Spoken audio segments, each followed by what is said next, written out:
Bonjour, c'est Simon et je suis là pour vous parler des news qui sont tombées autour du cinéma, des séries et de toutes ces joyeusetés ces derniers jours. On attaque par un gros morceau qui quand même nous fait plaisir et nous divertit d'avance. C'est la bande-annonce du 9e épisode de la franchise Fast and Furious qui a été baptisé comme de bonne loi Fast 9. Alors, là, ça fait des années, en fait, c'est devenu une blague récurrente devant les énormités que propose la saga à chaque nouvel épisode. On dit tous quand est-ce qu'ils vont aller dans l'espace. Et bah manifestement, c'est pour cette fois, ils vont au moins aller dans la haute atmosphère, comme nous le dévoile un trailer qui est turbo giga débile et assez réjouissant parce que rappelons-le, Fast and Furious est une exception dans le cinéma en général. Fast and Furious c'est comme le vin, ça s'améliore en vieillissant. Et c'est pas anodin parce qu'on est quand même parti d'un simili remake pompage de Point Break en Marcel à une espèce de saga d'action complètement cartoonesque et décomplexée. Alors évidemment c'est débile, mais c'est un débile plutôt réjouissant et voir tous ces personnages faire des trucs complètement absurdes avec au milieu Vin Diesel qui est de plus en plus pontifiant et premier degré, moi ça m'éclate, je suis donc vraiment très impatient de découvrir ce film qui est programmé pour la France, si ma mémoire est bonne, à mi-juillet, ça doit même être le 14 juillet pour la prise de la Bastille, et ça, c'est un beau symbole. Mais il n'y a pas que la bande-annonce qui nous intéresse aujourd'hui concernant Fast 9, il y a une information extrêmement importante qui est tombée à l'occasion d'une interview du réalisateur Justin Lin et de la comédienne Michelle Rodriguez. On leur a demandé s'ils auraient quelque chose contre le fait de faire un crossover avec l'univers Jurassic World. Alors autant le réalisateur Justin Lin s'est pas trop mouillé en sortant une espèce de réponse du genre « Il ne faut jamais dire jamais », en revanche, Michelle Rodriguez a donné une déclaration qui est extrêmement intéressante parce qu'elle ouvre des perspectives nouvelles sur le cinéma, Hollywood et le divertissement en général. Je vais donc vous dire ses propos qui sont passionnants. Elle a dit « moi je suis tout à fait partante. Une fois que vous avez atteint un certain summum, il ne reste plus qu'à croiser les franchises et fusionner. C'est ce que les grandes entreprises font entre elles lorsqu'elles deviennent trop grosses. La seule chose qui s'y oppose, ce sont les avocats et les studios. » La seule chose, vraiment ? Non, parce que, alors, la première chose qui s'oppose à rassembler des voitures et des dinosaures, enfin ces voitures-là et ces dinosaures, Michel, c'est le bon goût. On ne fait pas ça. C'est beau les dinosaures, c'est puissant les dinosaures, c'est noble les dinosaures. Les dinosaures, je veux dire, ça ne boit pas des bières en Marcel et ça ne rentre pas les poils de la cousine sur un capot de RX-7. Ça n'arrive pas. Ça ne fait pas ça, voilà. Donc j'aimerais qu'on réfléchisse, qu'on se pose tous un instant et qu'on pense un peu à la notion de faute, de mal, parce que ça, c'est le mal. Je vais vous dire pourquoi, parce que amener Jurassic World ou Jurassic Park, bref, des dinosaures dans Fast and Furious, ça n'est pas anodin. Ça n'est pas anodin tout d'abord parce que dans le monde des franchises hollywoodiennes, si Vin Diesel et ses potes devaient affronter des dinosaures, c'est forcément Vin Diesel qui va gagner. Et là, j'aimerais quand même qu'on s'arrête un instant, qu'on réfléchisse à qui sont les pervers qui pourraient imaginer de faire un film dans lequel Vin Diesel gagne contre des dinosaures. C'est parfaitement dégoûtant, c'est de la perversion, enfin voilà, c'est la preuve que peut-être, effectivement, le respect est mort. Alors il y a une seule option qui serait viable pour ça, à mon sens, une seule, c'est éventuellement donc Vin Diesel fasse la bagarre avec un tyrannosaure, éventuellement, et qu'à la fin du film, comme Dwayne Johnson, comme Jason Statham, le tyrannosaure devienne un copain et rentre dans la famille. Ça, ok, on peut éventuellement commencer à en parler, mais ça ouvre de nouvelles questions et de nouvelles perspectives sur la saga, parce que donc si le tyrannosaure rentre dans Fast and Furious, et il faut l'aborder quand même de manière extrêmement concrète pour lever le voile sur toutes les implications de ce concept, si le tyrannosaure arrive dans Fast and Furious, est-ce qu'il doit lui aussi porter un Marcel ? S'il ne porte pas de Marcel, est-ce à dire qu'il est nu ? Est-ce à dire que les personnages de Fast and Furious peuvent être nus ? C'est une question importante de représentation que l'on doit tout simplement un peu analyser. Et enfin, si donc le tyrannosaure rejoint la famille, est-ce qu'il conduit des voitures ? Comment conduit-il des voitures avec ses petits bras ? Bref, vous le voyez, c'est une question qui est profonde, qui est intéressante, et là aussi qu'on va suivre de très près à écran large, parce que on est un petit peu là pour décoder la complexité du réel, et via le logos, nous donner à appréhender ce qui nous arrive.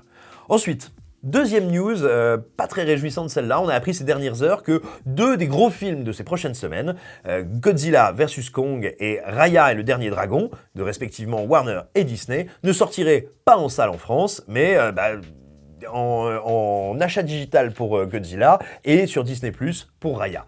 Godzilla vs Kong était officiellement, jusqu'à donc tout récemment, programmé pour une sortie en salle le 19 mai, et Raya, jusqu'à il y a peu, avait officiellement une sortie sur Disney+ le 14 avril. Ça ne se passera donc pas comme ça. Godzilla sera dispo sur littéralement toutes les plateformes possibles de VOD, en achat à l'acte, en location, et puis Raya donc sur Disney+. Mais qu'est-ce que ça nous dit, au-delà de la déception qu'on peut avoir de ne pas les découvrir sur grand écran ? Déjà, ça nous renseigne sur le fait que ces studios ont plutôt pas confiance du tout dans le fait que la situation, l'exploitation cinématographique revienne sinon à la norme ou en tout cas à quelque chose d'à peu près viable dans les prochains mois en France, ce qui n'est pas rassurant. Ça signifie aussi donc que nos exploitants de salles vont probablement encore avoir du mal et galérer un certain temps avant d'avoir de belles têtes d'affiche, de grosses têtes d'affiche. Et ça, que vous aimiez ou non le cinéma spectaculaire, grand public, de divertissement, les blockbusters, c'est une mauvaise nouvelle pour tout le monde dans le cinéma et dans le cinéma français. Parce que, tout simplement, un gros film, qu'il s'agisse d'une grosse comédie, d'un film de super-héros, d'un film avec des gros monstres qui font la bagarre, eh bien, c'est un film qui, lorsque les gens achètent leur ticket de cinéma, va tout simplement être taxé et permettre d'abonder, d'affluer les fonds du CNC et donc d'aider, de soutenir des œuvres plus fragiles, plus vulnérables, plus délicates, plus risquées, tout simplement. Et donc voir ces grosses têtes d'affiche disparaître, ou plutôt ne pas aller vers le grand écran, c'est toujours une mauvaise nouvelle, et voilà, on voulait la partager avec vous, d'autant plus que, et on va vous mettre le lien en description de cette vidéo, on a justement, il n'y a pas longtemps, interviewé un exploitant de cinéma avec qui on avait envie de discuter, notamment du cas Godzilla vs Kong, donc on vous encourage à aller regarder cette vidéo, elle est super intéressante, c'est une interview assez passionnante qu'a menée Geoffrey au cinéma Les 7 Batignolles. Et enfin, une nouvelle, relativement légère mais intéressante et qui va être l'occasion de lever le voile sur un pan de cinéphilie qui est plutôt intéressant. On en sait un peu plus sur le remake de Toxic Avenger. Toxic Avenger, c'est un film culte, parodo, taré, débilo, nihiliste, anarcho, rigolo, qui est sorti en 1985, dans lequel un homme qui a muté suite à son exposition à des déchets toxiques va protéger la veuve et l'orphelin d'une manière un peu violente et débile, et c'est très plaisant. Bien, bref, on savait depuis un moment qu'il y avait donc un remake qui était en cours de route. Le rôle principal sera tenu par Peter Dinklage, qui jouait Tyrion dans Game of Thrones, un excellent acteur, qui peut être assez intéressant dans ce rôle-là. Et donc là, on vient d'apprendre qu'il y aurait en plus de lui le jeune Jacob Tremblay dans le film. Jacob Tremblay, vous avez pu notamment récemment le voir dans Dr. Sleep, l'adaptation de la suite de Shining, qui est assez intéressante en version longue. Bref, c'est un très bon jeune comédien, on se demande ce qui va bien pouvoir lui arriver d'horrible dans ce remake. Alors, on n'est pas nous des fans absolus de remake, mais bon, le film va se faire, on va donc bien voir ce que ça va donner. Ce qui n'est pas inintéressant, c'est qu'il sera réalisé par Macon Blair. Macon Blair, c'est un comédien et réalisateur qui est vraiment dans la scène indépendante américaine, qui est un compagnon de route de Jérémy Saulnier. On vous encourage à regarder ce qu'il a fait, et comme comédien, et comme metteur en scène. Il est assez intéressant comme bonhomme. C'est aussi ce qui nous fait dire que, tiens, ce remake pourrait ne pas être totalement dénué d'intérêt. Mais surtout, ce remake, c'est l'occasion de vous causer des films Trauma. Les films Trauma, alors Trauma, c'est une société de production qui a été fondée par Lloyd Kaufman en 1974 et qui a produit, il en a réalisé un gros paquet, de films. Alors, beaucoup de gens auront tendance à dire des séries Z ou des nanars. C'est plus compliqué et plus intéressant que ça. C'est-à-dire que c'est pas un type un peu à l'ouest, complètement fou, qui faisait des mauvais films et des mauvais films qui seraient devenus cultes par leur spectaculaire nullité, pas du tout.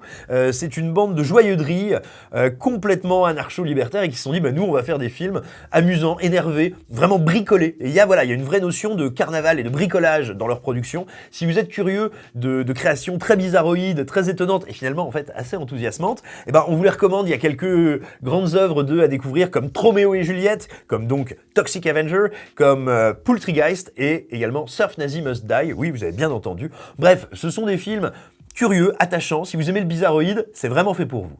Voilà. Et maintenant, on va donc continuer avec notre nouvelle rubrique, la rubrique Lifestyle, où on va vous montrer comment compresser un abcès purulent avec seulement 2 doigts. Regardez, c'est extrêmement simple. Salut à tous, cette semaine je vais vous parler d'un film que j'ai particulièrement apprécié. Ça s'appelle Shadow in the Cloud, ça devrait être disponible en DVD et en Blu-ray depuis quelques jours normalement. C'est réalisé par la néo-zélandaise Rosianne Yang. C'est coécrit avec Max Landis qui, outre Chronicle, a bossé sur des films qui ne sont pas, pour être gentil, qui ne sont pas très appréciés. Petite rectification, en réalité le film n'a pas été concrètement coécrit par Max Landis. En effet, à l'origine c'est lui qui devait l'écrire et Rosianne Yang qui devait le réaliser, mais le scénariste a été accusé de harcèlement sexuel et donc il a été tout simplement viré de la production. Lui par contre explique que son script a été repris tel quel quasiment dans le film, et d'ailleurs l'ami Simorio a eu la chance de pouvoir le lire et il peut confirmer que c'est peu ou prou le même scénario, la même chose en soi. De toute façon, le script est disponible sur Reddit, donc si vous voulez vous faire vos opinions, n'hésitez pas à aller le voir.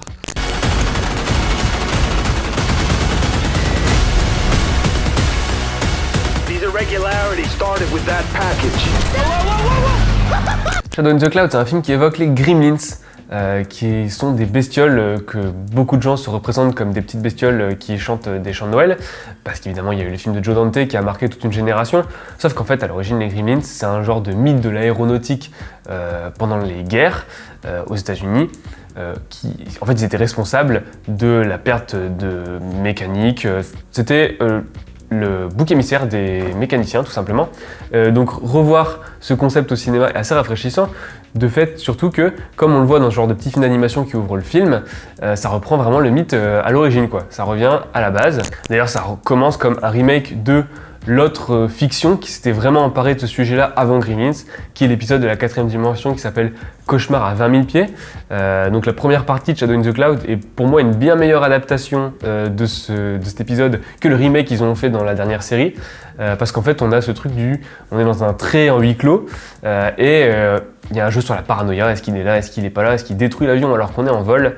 Mystère. Donc c'est l'histoire d'une jeune fille qui monte dans un avion avec un paquet spécial top secret et un ordre pour aller à un point A à un point B, et les gens qui sont à l'intérieur de l'avion la mettent dans la petite tourelle qui est en bas, qui est un peu dangereuse, et elle va y rester pendant un paquet de temps, mais pas pendant tout le film, parce que c'est là que ça devient vraiment intéressant, c'est que la structure est assez cool, elle est en 2 parties, et à partir d'un certain moment ça explose complètement, et ça permet de jouer en fait sur notre considération pour l'héroïne, en montrant d'abord ce qu'on dit d'elle à travers la radio, ensuite ce qu'on sait d'elle, ce qui change beaucoup, et enfin ce dont elle est vraiment capable en fait.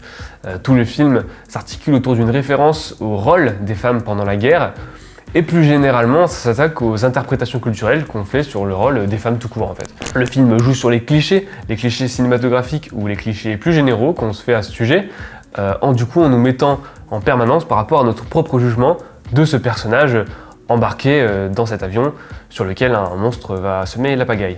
Donc c'est bien plus qu'un simple huis clos, d'autant plus qu'à partir d'un certain moment, du coup, et je ne spoil pas, c'est dans toutes les bandes annonces, ça se transforme en série B super vénère. Donc la première moitié est vraiment bien écrite et elle reste en huis clos, et la deuxième est en fait extrêmement fun. On a un triple climax super efficace avec une mise en scène vraiment au cordeau et quelques plans vraiment délirants. Bon, évidemment, ça défie toutes les lois de la gravité, mais c'est pour ça que c'est rigolo. Et il y a quelques scènes qui impriment la rétine. D'autant plus qu'il y a un soin qui est accordé à tout ça. C'est vraiment pas feignant, parce que c'est un peu...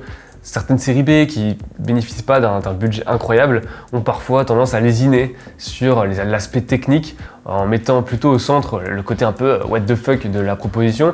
Et ici, c'est pas le cas, tout suit. La photo est vraiment très très belle, je trouve. Les effets spéciaux font vraiment le taf pour une production de cet acabit. La BO est très sympa, elle est très années 80 synthé, mais vu qu'elle reste en retrait, on n'est vraiment pas dans l'imposition de ce style-là qui quand même est très prépondérant dans les séries B actuelles. Et évidemment, le rôle principal est campé par Chloé Grace Moretz, qui ici est vraiment tout à fait à sa place. Elle marche très bien, elle est vraiment dans le personnage. Donc ce film, je l'aime beaucoup, je trouve qu'il prouve en fait que quand on a un propos et qu'on le raconte avec beaucoup de soin et un peu de folie, ça change tout et ça en fait un truc à la fois très regardable et ultra divertissant. Voilà, on espère que ça vous aura servi comme conseil. Évidemment, faites-le dans votre salle de bain et près de papier absorbant. C'est évidemment nécessaire pour ne pas avoir à tout de suite refaire la peinture des lieux concernés.